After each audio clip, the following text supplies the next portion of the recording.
Bismillahirrahmanirrahim. Assalamualaikum warahmatullahi wabarakatuh. Baik, hari ini kita kembali membaca buku Malapetaka Runtuhnya Khilafah karya Syekh Abdul Qadim Zalum pada bagian yang ke-12 dengan judul Inggris Mengubah Strateginya. Mustafa Kemal tidak melakukan apapun selain terus menyebarluaskan pemikiran-pemikirannya serta menggalang para pendukungnya. Hal ini berlangsung sampai bulan Mei 1919, yaitu saat dipandang masanya telah tiba. Pada saat itu pula, sekutu-sekutunya, dalam hal ini Inggris, mulai menggunakan sejumlah strategi lain untuk mencapai tujuan mereka, yakni memisahkan Turki dari wilayah-wilayah Daulah Utsmaniyah lainnya, menghancurkan khilafah, sekaligus mendirikan Republik Turki. Hal ini terjadi setelah upaya mereka menciptakan krisis politik dan menempatkan agen-agennya dalam pemerintahan melalui jalur yang legal dan sah telah mengalami kegagalan. Aksi mereka yang baru ini bersifat politis, internasional, dan revolusioner. Yang mendorong mereka untuk segera mengubah metode tersebut adalah karena Italia berusaha menduduki Izmir. Sementara Prancis juga mulai mengambil Kilikia sebagai wilayah jajahannya. Inggris menyadari bahwa selama mereka tidak dapat menguasai pemerintahan Turki untuk melawan negara-negara sekutu lainnya, mereka tidak akan dapat melaksanakan rencananya di Turki dan menghalau saingan-saingannya, yaitu Prancis dan Italia, dari posisi-posisi strategisnya di wilayah Turki. Setelah Italia berhasil menduduki kota Adolia dan kerajaan-kerajaan di sekitarnya pada bulan April 1919 serta menduduki Fayum yang semula merupakan wilayah Yugoslavia, Italia tertarik untuk menduduki Izmir atas nama sekutu. Inggris dan Prancis sama-sama menentang upaya Italia ini sekaligus mengancam akan melawan Italia jika Italia tetap berupaya menguasai Izmir atau wilayah barat Anatolia. Mereka juga mulai menyatakan keberatannya atas pendudukan Adolia dengan alasan bahwa hal ini berarti memberi Italia kendali atas sisi timur Laut Tengah.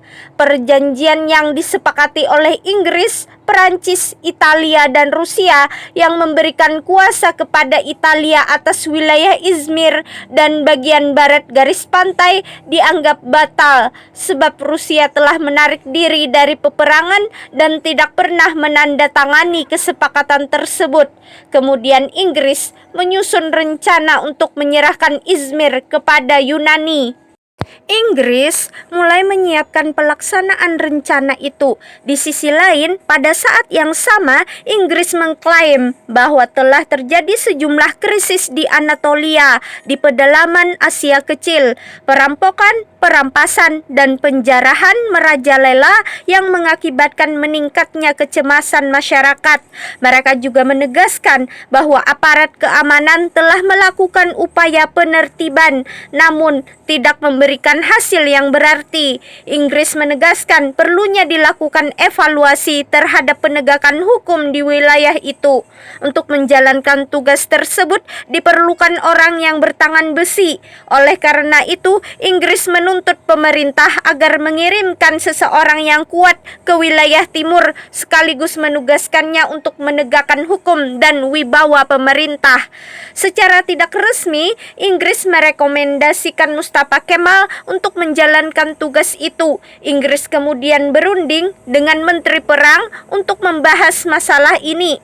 Jawad Pasha, penasehat senior Kementerian Perang, menyetujui usul ini. Jawad tidak mengetahui sedikit pun reputasi Mustafa Kemal. Awalnya Menteri Perang meragukan niat Mustafa Kemal karena ia menyadari rencana yang disembunyikannya. Namun demikian, Menteri Perang segera menyetujui usulan tersebut dan mengabarkannya kepada Mustafa.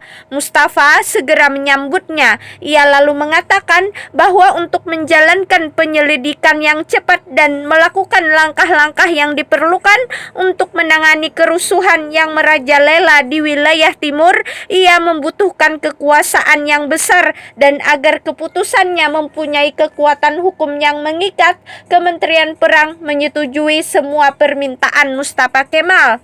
Sampai saat itu, Mustafa masih tetap diam dan bersikap tenang. Tidak seorang pun mengetahui bahwa ia menyembunyikan rasa permusuhan terhadap Sultan dan pemerintah, karena selama ini ia mengumpulkan para pendukungnya dengan sangat rahasia. Ambisinya untuk mendapatkan kekuasaan yang besar menjadikan ia pada mulanya menolak surat perintah yang diserahkan kepadanya. Ia kemudian mempelajari surat tugas tersebut. Ia lalu menuliskan surat perintah baru yang dirancang untuk dapat meraih tujuan yang diharapkannya. Setelah memperbaiki surat perintah tersebut, ia menunjukkannya kepada Perdana Menteri Damat Farid Pasha yang kemudian menandatanganinya tanpa memeriksanya kembali. Kemudian ia membawa surat perintah tersebut kepada Menteri Perang yang pada awalnya meragukan Mustafa Kemal untuk ditandatangani. Salinannya disampaikan kepada Komisaris Tinggi Inggris, Komandan Jenderal Harrington, dan seluruh perwira tentara sekutu. Yang perlu dijelaskan di sini adalah bahwa Inggris merupakan satu-satunya negara sekutu yang secara berlebihan menunjukkan kekhawatirannya terhadap kerusuhan tersebut. Karena itu, Inggris berkeinginan untuk memadamkan kerusuhan ini. Adapun Prancis tidak pernah mengharapkan timbulnya gangguan yang mengkhawatirkan di kekhilafahan Turki ini. Karena itu Prancis tidak menaruh perhatian pada kerusuhan tersebut. Begitu Mustafa Kemal mendapatkan surat perintahnya dan berhasil memperoleh mandat kekuasaan yang diinginkannya, ia segera berlayar ke Anatolia. Ia meninggalkan Istanbul pada tanggal 15 Mei 1919 dengan kapal kecil bernama Anipoli dengan tujuan Samsun melalui Laut Hitam. Siasat Inggris menyerahkan Izmir kepada Yunani. Pada minggu kedua April 1919, pemerintah Utsmaniyah telah menerima penjelasan bahwa sesuai dengan pasal ke-7 Perjanjian Perdamaian, pasukan sekutu hendak menduduki wilayah Izmir.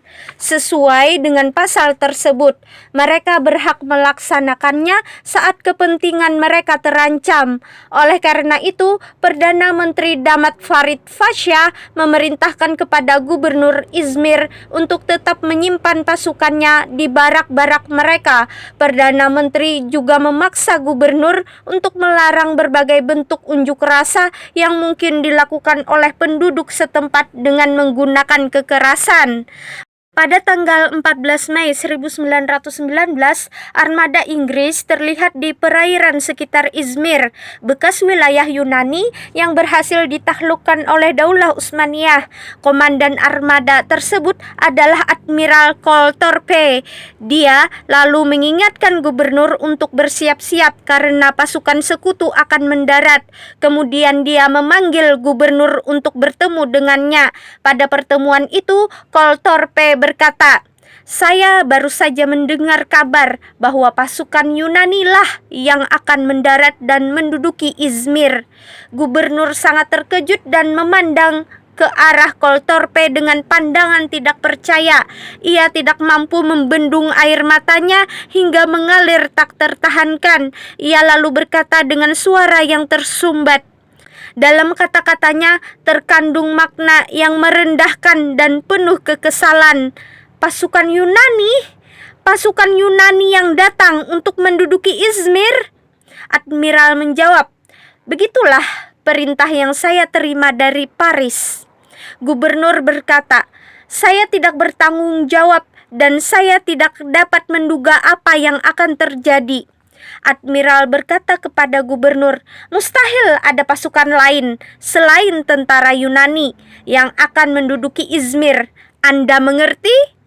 Gubernur Izmir menjawab, "Saya hanya perlu 300 orang tentara Anda untuk menenangkan kaum muslim dan untuk membuktikan kepada mereka bahwa pendudukan dilakukan oleh tentara sekutu bukan pasukan Yunani dan bahwa pendudukan ini bersifat sementara, tidak selamanya." Namun Admiral menjawab, Tidak mungkin. Kemudian dia mengakhiri percakapan tersebut.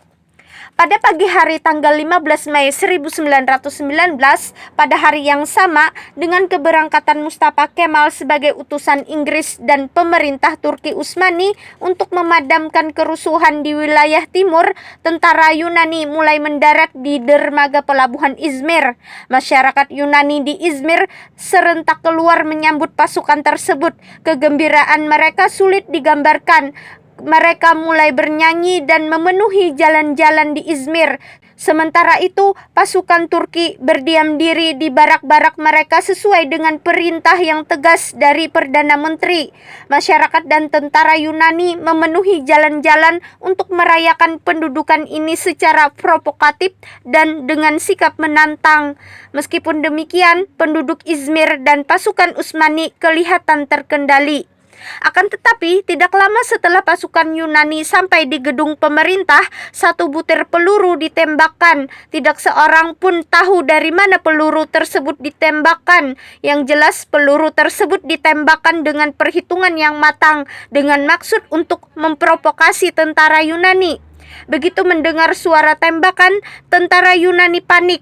Mereka mulai menghujani tentara Utsmani dan penduduk Izmir dengan hujan peluru hingga membunuh dan melukai banyak orang. Beberapa penduduk setempat mulai berupaya membela diri. Akibatnya kerusuhan pecah dan kekacauan pun meluas. Tentara Yunani menggunakan kesempatan ini untuk melampiaskan dendamnya yang membara.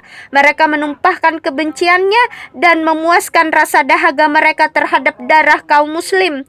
Mereka mulai memprovokasi para pejabat dengan meludahi wajahnya, memaksa orang-orang Turki untuk diinjak tarbusnya atau peci khas Turki dengan kaki mereka. Mereka yang menolak langsung dibabat dengan pedang secara biadab. Mereka pun membuka hijab secara paksa dari kepala para muslimah. Yang menolak membuka hijab langsung dibunuh. Mereka juga menjarah rumah-rumah kaum muslim, menggunakan segala cara untuk menghina kaum muslim dan melakukan segala bentuk provokasi. Jelas bahwa peristiwa ini tidak wajar. Peristiwa ini sesungguhnya merupakan bentuk aksi yang dirancang dan dipersiapkan secara matang. Saat kebiadaban dan provokasi yang mengerikan itu tengah berlangsung, pada tanggal 19 Mei 1919, kapal Anipoli berlabuh di pelabuhan Izmir di antara kapal-kapal Inggris dan Yunani. Mustafa Kemal mendarat dan memasuki kota. Seperti diketahui, Mustafa Kemal berlayar meninggalkan Istanbul pada tanggal 15 Mei. Ia menumpang kapal Anipoli dengan tujuan ke Samsun melalui Laut Hitam. Namun bukannya ke Samsun, Mustafa Kemal justru pergi ke Izmir. Tampaknya pemerintah mencium rencana busuk Mustafa Kemal karena pada malam tanggal 16 Mei 1919, pada tengah malam setelah Mustafa Kemal berlayar dari Istanbul, Perdana Menteri Damat Farid mengadakan suatu pertemuan penting dengan perwakilan Komisaris Tinggi Inggris. Ia menjelaskan bahwa Sultan telah berubah pikiran mengenai pengiriman Mustafa Kemal ke wilayah timur, sebab ia mendengar informasi bahwa Mustafa Kemal bermaksud menciptakan pemberontakan di provinsi-provinsi pedalaman. Jadi, perjalanan Mustafa harus dihentikan dengan cara apapun. Inggris memberikan kesan bahwa mereka akan memerintahkan untuk melakukan penghadangan serta memaksanya untuk kembali ke Istanbul. Namun, ternyata mereka tidak melakukan apapun sehingga Mustafa dapat melanjutkan perjalanannya dengan kapal tersebut sampai ke Izmir pada tanggal 19 Mei. Saat itu, provokasi dan penghinaan tentara Yunani atas kaum muslim sedang memuncak. Segera setelah tiba, Mustafa Kemal mengumpulkan para gubernur. Dia menjelaskan kepada mereka bahwa dirinya bermaksud mengambil tindakan melawan Yunani dan menyatakan bahwa tindakan tersebut telah disetujui oleh pemerintah. Kemudian dia mulai menghujat tentara Yunani. Dia juga mengumpulkan para pemimpin militer dan sipil. Dia memerintahkan mereka untuk mendorong massa melakukan demonstrasi kaum nasionalis. Dia juga sekaligus mengingatkan mereka untuk tidak melukai kaum Nasrani dan menekankan bahwa demonstrasi tersebut harus bersifat damai. Salah satu petikan pidatonya adalah sebagai berikut. Sampai hari Senin, Anda sekalian akan selesai mengatur suatu demonstrasi nasionalis. Sebuah pertemuan besar yang melibatkan sebagian besar penduduk akan diadakan. Sejumlah pidato yang berapi-api akan disampaikan. Tujuan utama pidato tersebut adalah untuk membangkitkan perasaan nasionalisme dan menyoroti kekuatan bangsa Turki. Kita ingin demonstrasi kita dapat menyingkap ketidakadilan bangsa sekutu dan membuat mereka merasakan penindasan seperti yang kita alami. Saya sangat yakin bahwa demonstrasi nasionalis kita akan mendorong para bangsawan Inggris dan pemuka negara-negara barat untuk menghentikan campur tangan yang memalukan pada urusan nasional kita yang paling sensitif. Demonstrasi ini harus berlangsung di seluruh wilayah. Telegram-telegram yang mengesankan harus dikirim ke negara-negara adidaya dan Sublime Porte. Saya dengan tegas mengingatkan Anda sekalian untuk tidak membiarkan seorang pun menimbulkan kesulitan dengan melukai kaum Nasrani dengan cara apapun. Demonstrasi kita harus bersifat nasionalis dan damai. Selanjutnya, ia mulai menghujani pemerintah dengan serangkaian telegram yang keras yang dikirimkan oleh para penduduk setempat. Di antara telegram tersebut berbunyi, "Negara dalam keadaan bahaya." Telegram lain berbunyi, "Pemerintah pusat tidak mampu lagi menjalankan tugas utamanya." Ada juga yang berbunyi, "Kita tidak mungkin bisa mempertahankan kemerdekaan negara kecuali dengan keinginan dan semangat rakyat." Di antara telegram yang bunyinya paling keras adalah yang dikirimkan ke Istanbul dari pangkalan militer strategis di Sinop. Massa pun menunjukkan kegemparan yang luar biasa. Petikan bunyi telegram tersebut adalah sebagai berikut. Rakyat Turki tidak mungkin hidup di bawah suatu pemerintahan yang dikendalikan oleh Eropa sekehendak hati mereka dan diperintah sesuai dengan keinginan mereka. Mustafa Kemal memulai pemberontakan melawan khilafah. Akibat dari telegram-telegram tersebut, Gubernur Sinop diberhentikan dari jabatannya. Perdana Menteri yang bertindak atas nama Sultan saling berkirim telegram dengan Mustafa Kemal. Sultan memaksa Mustafa untuk segera kembali ke Istanbul. Namun Mustafa Kemal menolak dan mengirimkan telegram balasan. Dia menyatakan, "Saya akan tetap di Anatolia sampai kemerdekaan negara dicapai." Penolakan ini merupakan langkah pertama Mustafa Kemal dalam melakukan pemberontakan. Dia pun terus berupaya mengumpulkan pendukung dengan menjelajahi seantero Anatolia sampai ia menyalakan api pemberontakan. Demikianlah Mustafa memulai pemberontakannya. Pemberontakan ini diakhiri dengan penghapusan khilafah dan pemisahan Turki dari wilayah-wilayah Daulah Utsmaniyah lainnya, atau menurut istilah barat, kehancuran Kekaisaran Ottoman.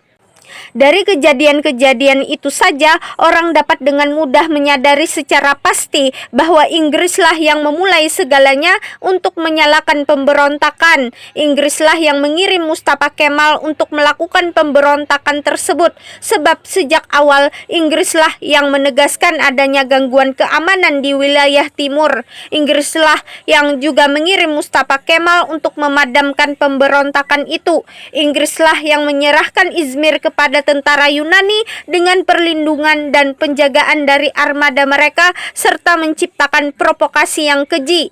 Inggrislah yang membawa Mustafa ke Izmir sekalipun pemerintah telah meminta mereka untuk memulangkannya. Inggris pula yang merintis jalan bagi Mustafa untuk mengambil keuntungan dari provokasi tentara Yunani agar ia dapat memulai mengumpulkan para pendukungnya bagi gerakannya.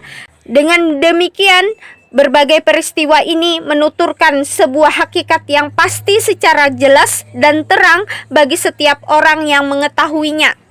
Demikian pembacaan buku Malapetaka Runtuhnya Khilafah bagian ke-12. Semoga bermanfaat. Wassalamualaikum warahmatullahi wabarakatuh.